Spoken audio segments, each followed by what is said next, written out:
जब जब धरती पर पाप बढ़ता है, धर्म की हानि होती है, तब तब मैं आता हूँ। ये तो आप सब जानते हैं, किंतु क्या कभी आपने ये सोचा है क्यों मैं इस धरा का जीव बन के ही अवतरित हुआ? क्यों मैं मनुष्य के रूप में ही आपके बीच रहता हूँ? आज बताता हूँ।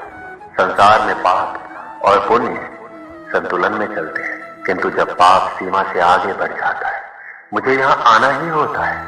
कारण ये है कि आप मुझे भुला देते हैं। चौंकिए मत, मैं आप में ही बसता हूँ। बस आप स्वयं के भीतर बसे परमात्मा को भूलने लगते हैं, इसलिए मुझे आना पड़ता है। आपको ये बताने की सारी शक्ति आप में ही समाहित है। पर आप क्या करते हैं? मेरा सम्मान करते हैं, मुझे पूजते हैं, मुझसे शक्ति मांगने लगते हैं, भांति भांति की इच्छाएं मेरे सामने रखते हैं। मुझे आपकी श्रद्धा से कोई आपत्ति नहीं है, मुझे आपत्ति है उस भाव से जो आपको दुर्बल बनाता है। परमात्मा में श्रद्धा रखें, किंतु स्वयं की आत्मा पर भी विश्वास रखें, क्योंकि इस संसार में ऐसा कुछ भी नहीं है जो आप नहीं कर सकते। हर नर में नारायण बसते हैं, हर नारी में लक्ष्मी। तो पहचानिए अपने भीतर के नारायण को और बदल दीजिए समय के चक्र को। मुझे प्रसन्नता होगी मेरे अवतार लेने का वास्तविक प्रयोजन आपको समझ आया तो शंका त्याग कर शंकर बन जाए, अन्यथा कंकड़ के समान रहना होगा। एक बार सच्चे दिल से बोलिए राधे राधे। श्री कृष्ण कहते हैं, कभी आपने सोचा है इस संसार में हम सबसे अधिक किससे जुड़े हैं? अब कोई कहेगा माता पिता, कोई कहेगा मित्र, कोई कहेगा पत्नी, तो कोई कहेगा संतान। नहीं, यदि इस संसार में हम किसी से जुड़े हैं तो वो है समय। समय ही हमारा भूत है, समय ही हमारा वर्तमान है और समय ही हमारा भविष्य है।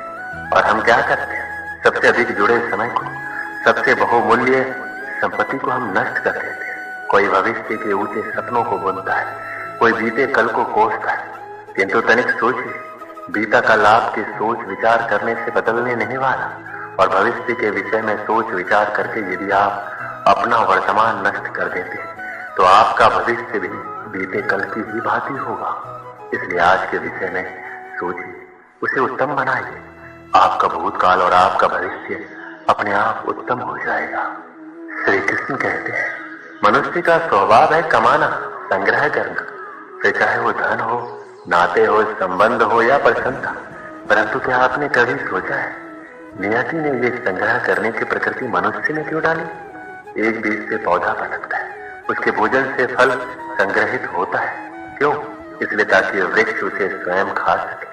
नहीं, बल्कि इसलिए ताकि वो भूखे जीवों में बांट सके। अब आप पूछेंगे इसमें वृक्ष का क्या लाभ? लाभ है, क्योंकि जो बांटता है वो मिटता नहीं। जो फल ये जीव खाते हैं वो उसके बीजों को वातावरण में बिखेर देते हैं, जिससे जन्म लेते हैं नए वृक्ष। उसकी जाति, उसका गुण, उसकी मिठास समर हो जाती है। इसलिए याद रखें, अमीर होने के लिए एक एक क्षण संग्रह करना पड़ता है, किंतु अमीर बनने के लिए एक एक कण बांटना पड़ता है। श्री कृष्ण कहते हैं, संसार में सबसे बड़ी शक्ति क्या है?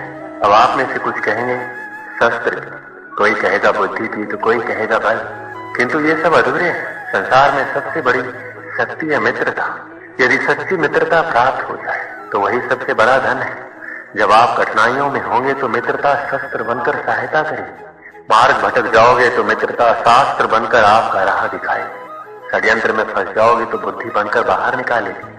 अकेले हो जाओगे तो ममता बनकर साथ निभाएगी। तो यदि इस संसार में कुछ कमाना है तो धन नहीं, मित्रता कमाओ। स्मरण रखिएगा, यदि इस संसार में मित्रता बनाना आपकी सबसे बड़ी दुर्बलता है तो आप इस संसार के सबसे शक्तिशाली प्राणी हैं। श्री कृष्ण कहते हैं, जब से मनुष्य जाति का अस्तित्व बना है तभी से युद्ध भी अस्तित्व में आया। युद्ध जो कभी धन का द्वंद्व बन के सामने आता है तो कभी सुरक्षा का हथियार बनकर, कभी विजय की भूख के लिए तो कभी पराजय टालने के लिए। किंतु वास्तविकता तो ये है, यदि आपको आगे बढ़ना है तो बाधाओं से युद्ध तो करना होगा, परंतु युद्ध के लिए सज्ज रहना इतना महत्वपूर्ण नहीं जितना महत्वपूर्ण है ये समझना कि युद्ध को टाला कब जा सकता है। क्योंकि सबसे सफल युद्ध वही होता है जो कभी लड़ा ही ना जाए। आप युद्ध में विजय प्राप्त करके स्वयं का मान तो बढ़ा लोगे, किंतु अपना बल खो दोगे।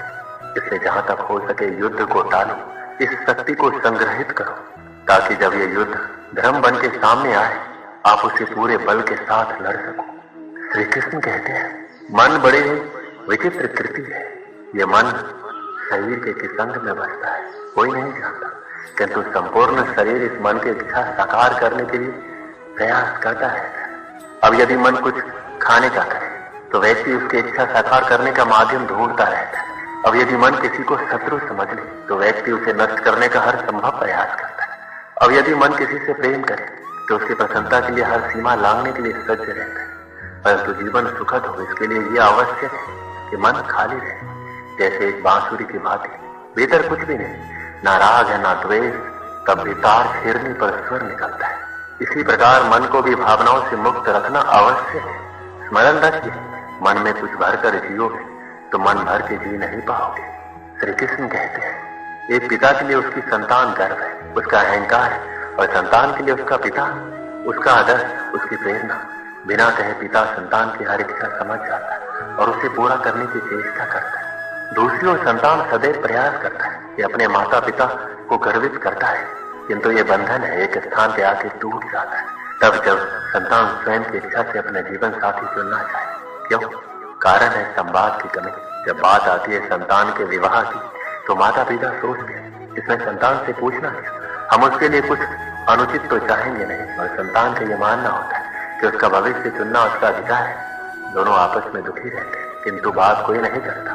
होना ये चाहिए कि माता पिता को स्नेह के साथ संतान की इच्छा समझ लेनी चाहिए, और संतान को उसी विश्वास के साथ माता पिता को विश्वास में ले लेना चाहिए। एक बार संवाद करके देखिए, वर्तमान और भविष्य दोनों ठीक हो जाए। श्री कृष्ण कहते हैं हम में ऐसा कोई नहीं होगा जिसने वृक्षों को नहीं देखा होगा, वृक्षों पर पक्षियों को ना देखा होगा, इनके घोंसलों को ना देखा होगा, इन पक्षियों को अपने छोटे छोटे बच्चों को भोजन कराते ना देखा होगा। ये संसार का सबसे ममत्व वाला दृश्य होता है।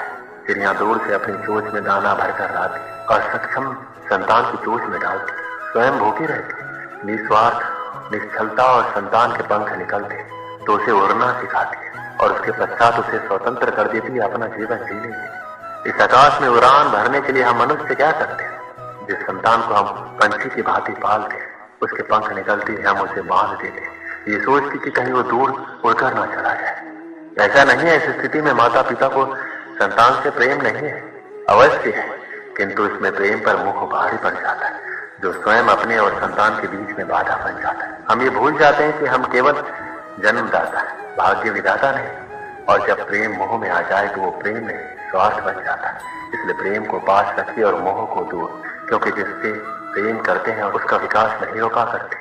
बरसात के दिन आने वाले थे। चिड़िया का एक जोड़ा घोंसला बनाने के लिए पेड़ तलाश कर रहा था। उड़ते उड़ते वह जोड़ा एक नदी के किनारे पहुंचा। वहां कई पेड़ लगे हुए थे, उन्हें वह जगह अपने लिए उपयुक्त लगी। एक पेड़ के पास जाकर वो विनती करने लगे, बरसात के पहले हमें अपना घोंसला बनाना है, कृपया करके हमारी मदद करें।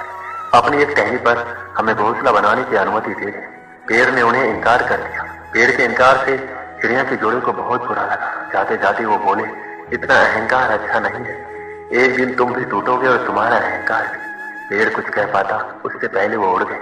उड़ते उड़ते वो नदी के पास स्थित जंगल में पहुंचे। वहां एक पेड़ से घोंसला बनाने की अनुमति मांगी। पेड़ सहज तैयार हो गया। चिड़िया का जोड़ा उस पेड़ पर घोंसला बनाकर खुशी खुशी रहने लगा। बरसात का मौसम आ गया, लेकिन अब वो दोनों अपने घोंसले में सुरक्षित थे। एक दिन आंधी तूफान के साथ घनघोर बरसात हुई और वह पेड़ टूट कर गिर गया, जिसने चिड़िया के जोड़े को अपनी शाखाओं पर घोंसला बनाने की अनुमति नहीं दी थी। तूफान थमा और बरसात बंद हुई तो चिड़िया का जोड़ा नदी के पास पहुंचा। वहां उन्होंने उस पेड़ को नदी की तेज धार में बहते देखा। वो दोनों बहुत खुश हुए और पेड़ से बोले, हमने कहा था ना कि एक दिन तुम भी टूटोगे और तुम्हारा अहंकार भी। आज वो दिन आ गया, ये तुम्हारे कर्मों का फल है। पेड़ ने कहा, तुमने मुझे गलत समझा था, मैं पहले से जानता था मैं टूट जाऊंगा। मेरी जड़ें मिट्टी का साथ छोड़ रही थी, शाखाएं कमजोर हो गई थी, इसलिए मैंने उस दिन तुम्हें इनकार कर दिया था। तुम मेरी शाखा पर घोंसला बनाते तो आज जीवित ना रहते, लेकिन तुम्हें मेरा इनकार बुरा लगा, उसके लिए क्षमा। पेड़ की बात सुनकर चिड़िया के जोड़े को अपनी सोच पर बहुत दुख हुआ। इस कहानी से हमें क्या सीख मिलती है? कई बार जीवन में हमें इनकार का सामना करना पड़ता है। जाहिर है इनकार सुनना किसी को पसंद नहीं। इनकार से हमारी भावनाएं आहत हो जाती और उस समय हम सिर्फ अपनी भावनाओं के बारे में सोचते हैं। हम खुले मन से ये विचार नहीं करते कि इनकार करने वाले की कोई मजबूरी रही होगी या उसने हमारे भले के लिए इनकार किया होगा। हम उसे भला बुरा कहते हैं दूसरों के सामने उसकी बुराई करते हैं। क्या एक ना भी हम सकारात्मक तरीके से नहीं ले सकते? अब से जब भी कोई ना कहे तो उसे दिल से ना लगाए, उसका बुरा ना माने। हो सकता है किसी की एक ना आपको बड़ी मुसीबत से बचा रही हो। दोस्तों, इस वीडियो में बस इतना है। नवरात्रि की आपको ढेर सारी शुभकामनाएं। मिलते हैं अगली वीडियो में। अपना ख्याल रखिएगा। जय श्री कृष्ण।